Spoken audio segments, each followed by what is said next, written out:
Combien de temps doit durer le sprint planning? Le sprint planning, c'est en une seule fois ou on peut le découper en plusieurs? Et puis, il faut parler de quoi pendant le sprint planning? Voici nos conseils pour de meilleurs sprint planning. Et en plus, restez bien jusqu'au bout, on va vous donner un super document à télécharger avec vraiment une liste des choses à faire, à vérifier pour s'assurer que votre sprint planning, il s'est bien passé, il est bien terminé et qu'on peut partir sereinement dans le développement. Voici notre premier conseil. Lisez le Scrum Guide, tout simplement déjà, lisez-le. Parce qu'en fait, faire exactement, mais vraiment exactement, comme c'est écrit dedans, ben, ça marche déjà bien, très bien franchement. Vraiment, vraiment, hein. Lisez-le et regardez, tous les éléments sont là, faites-le tel quel, vous verrez, ça marche. Aussi, on vous conseille de demander comment atteindre l'objectif. Ça paraît un peu bizarre comme approche, mais on a eu de bons résultats avec des PO, des Product Owners, qui justement demandent à l'équipe comment faire pour atteindre l'objectif du sprint, tout simplement. Voilà, tout simplement comment ça peut se passer. Alors, d'après les infos que j'ai, je pense que ce sprint est super important parce que en fait, l'utilisation sur les rivets, elle est de plus en plus nomade. Et la solution actuelle, elle permet qu'un périmètre très limité, donc il faut vraiment qu'on l'agrandisse. Ok. Et donc, concrètement, l'objectif, ça serait quoi? Alors, l'objectif, je le formulerai comme ça, l'utilisation des rivets peut se faire à n'importe quelle distance du point d'attache. Et vraiment, genre, depuis un autre pays? Techniquement, oui, en fait. Les utilisations sont tellement variées que, sauf si vraiment ça complexifie de faire à 50 mètres ou à 5000 km, oui, en fait, c'est ça. Ok. Je pense qu'à partir du moment où on est mobile, en fait, peu importe la distance, les problématiques, c'est les mêmes de toute façon. Au pire, on en reparle en cours de route, ok? Là, on a l'objectif. Alors maintenant, à votre avis, que faut-il faire pour y arriver? Comment ça? C'est à nous de dire comment on va atteindre l'objectif. Vous avez remarqué, on ne s'occupe même pas du backlog en fait. Dans ce mode de fonctionnement, le backlog va plutôt servir au Product Owner pour stocker des informations qui vont lui permettre d'orienter la direction du produit, mais ne guide pas spécialement l'équipe dans quoi faire. Ce ne sont pas une liste de fonctionnalités. On en parle plus précisément dans une vidéo dédiée au backlog. L'avantage que ça a, c'est que ça permet à l'équipe d'être créative et d'être flexible surtout sur ce qu'il faut faire. Les développeurs se sentent un peu plus impliqués puisqu'au final, le plan, il vient d'eux. C'est eux qui décident quoi faire pendant le sprint et non pas quelqu'un comme le Product Owner ou la Product Owner qui leur dit quoi faire. Et ça change tout dans la relation. Notre conseil suivant, c'est tout bête, ça va vous sembler une évidence. Vérifiez les disponibilités de l'équipe en début de session.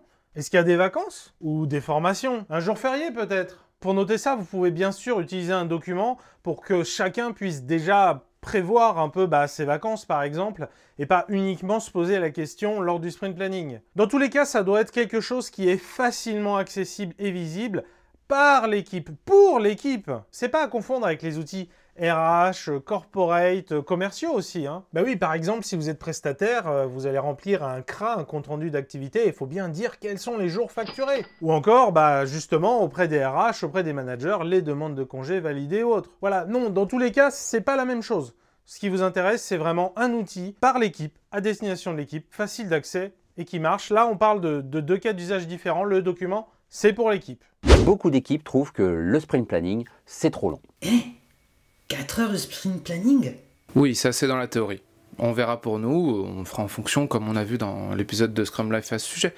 Il était cool d'ailleurs. Donc on bloque les 4 heures dans l'agenda, on n'est pas obligé de les utiliser. Ouais, ok, on va essayer, mais franchement ça m'étonnerait. 4 heures de réunion, c'est super fatigant. Est-ce que c'est trop long ou trop embêtant? Là, le développeur a raison. Si la réunion ne lui apporte rien, c'est trop long, même 15 minutes. C'est vraiment un moment important où tous les développeurs, les designers, les codeurs, les architectes, etc., ou même d'autres compétences, vont se réunir et vont discuter de comment atteindre l'objectif. Et donc vraiment planifier qu'est-ce qu'il faut faire. On va faire telle fonctionnalité, voilà comment on va la faire, etc., etc. C'est vraiment un moment de partage et de conception.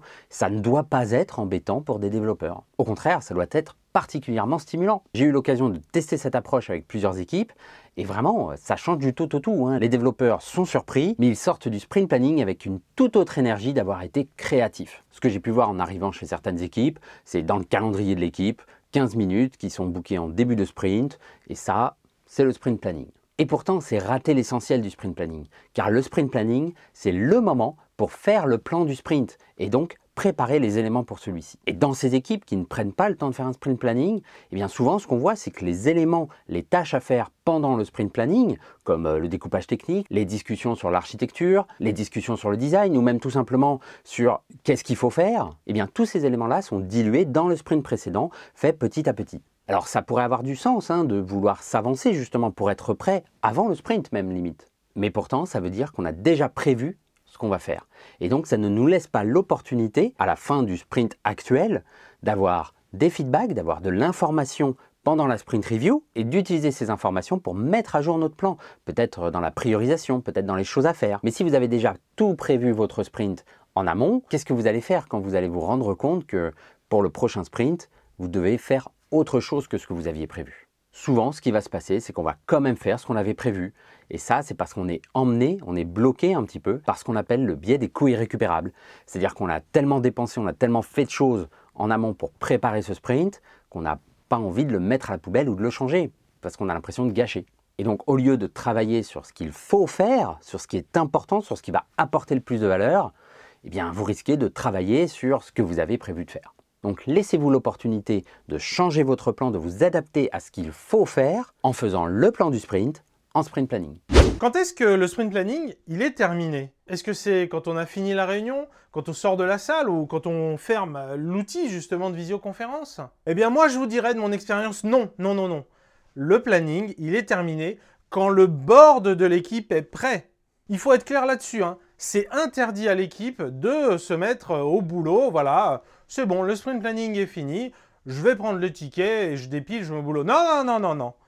D'abord, c'est impératif, il faut mettre à jour le board, que ça soit évidemment un board physique, ou alors si c'est dans l'outil numérique, est-ce qu'on a bien mis dedans tout ce qu'on a dit qu'on allait faire, toutes les choses qu'on s'est dit, ah oui, il faudra rajouter ça. Est-ce qu'on l'a rajouté? Est-ce que tout est prêt pour démarrer vraiment? Et ça, c'est vraiment un sujet auquel je tiens vraiment. J'en avais parlé notamment dans ma conférence « Une semaine dans ma vie de Scrum Master ». On ne doit pas pouvoir commencer à travailler tant que le board n'est pas prêt. Enfin, franchement, c'est du vécu. Si on ne fait pas ça, ça va traîner 2 jours, 3 jours, 1 semaine, jusqu'à la fin du sprint, ça va traîner.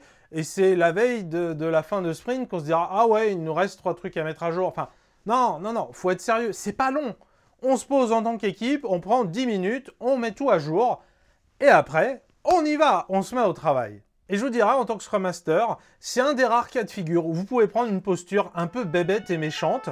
Est-ce que c'est prêt ou non? Sinon, allez l'équipe, vous y allez, il faut le faire, quoi. On ne peut pas démarrer sinon. Et là-dessus, pour vous aider, on vous propose, directement inspiré notamment de mon expérience que je présentais dans ma conférence « Une semaine dans ma peau de Scrum Master », les différents éléments à mettre. Évidemment, à ajuster dans votre contexte, vous pouvez avoir des subtilités, des choses en plus dans votre processus qui vous concernent dans votre domaine, vous, votre équipe, votre organisation, votre produit, votre manière de fonctionner. Mais voilà, il y a quand même des inévitables. L'objectif de sprint. L'objectif de sprint, il doit être affiché en énorme. Alors si vous êtes sur du numérique, la notion d'énorme est peut-être pas toujours évidente, mais c'est où l'endroit où l'équipe passe son temps? Si elle a par exemple un canal de chat où elle se retrouve, il y a peut-être moyen dans cet endroit-là de mettre le titre en énorme quelque part, qui apparaît tous les jours, qu'on voit forcément. C'est l'objectif de sprint, ce qui nous emmène. Puis on a bien sûr la liste des choses qu'on a prévu de faire, en tout cas à l'instant T, là où on en est, début du sprint, voilà les choses à faire, les critères d'acceptation, les tâches techniques, en tout cas pour les premiers, etc., etc. Je vous invite à télécharger la liste, à l'utiliser, à vous l'approprier. On vous en reparle à la toute fin de la vidéo pour vous donner le lien pour le télécharger. Quand est-ce que c'est le bon moment pour inviter les parties prenantes à la review? Eh bien justement, c'est en planning. À la fin de votre sprint planning, quand vous avez votre objectif, quand vous avez le plan pour atteindre celui-ci, eh bien c'est le bon moment en tant que Product Owner pour vous demander qui est-ce qui a un intérêt là-dedans? Qui sont les parties prenantes de ce sprint? Et en faisant cette liste, eh bien vous pouvez d'ores et déjà les inviter pour la sprint review de la fin de sprint. Et pourquoi les inviter dès maintenant? C'est même un peu dangereux si on ne fait pas ce qu'on a dit. Eh bien justement, et c'est là tout l'intérêt. C'est déjà un petit peu la pression de ils viennent nous voir, donc il faut qu'on ait réussi quelque chose. C'est une bonne pression, mais c'est aussi en sprint review de pouvoir leur expliquer pourquoi vous n'avez pas atteint l'objectif ou pourquoi vous n'avez pas fait la chose qui justement eux les intéresse. De pouvoir partager les difficultés avec eux, c'est ce qui va créer un sentiment de confiance entre vous et les parties prenantes. Pour télécharger la checklist avec tous les éléments à bien s'assurer avant de pouvoir effectivement démarrer le sprint, rendez-vous sur la formation gratuite de Scrum Life et vous pourrez télécharger le document soit en PDF pour l'imprimer, soit en image pour utiliser dans votre outil de tableau blanc numérique pour collaborer à distance par exemple. Si vous avez apprécié cette vidéo, mettez-nous un pouce vers le haut, partagez-la à quelqu'un qui en tirait de la valeur et abonnez-vous à la chaîne. Je vous dis à la semaine prochaine, vous êtes mes plus grands fans.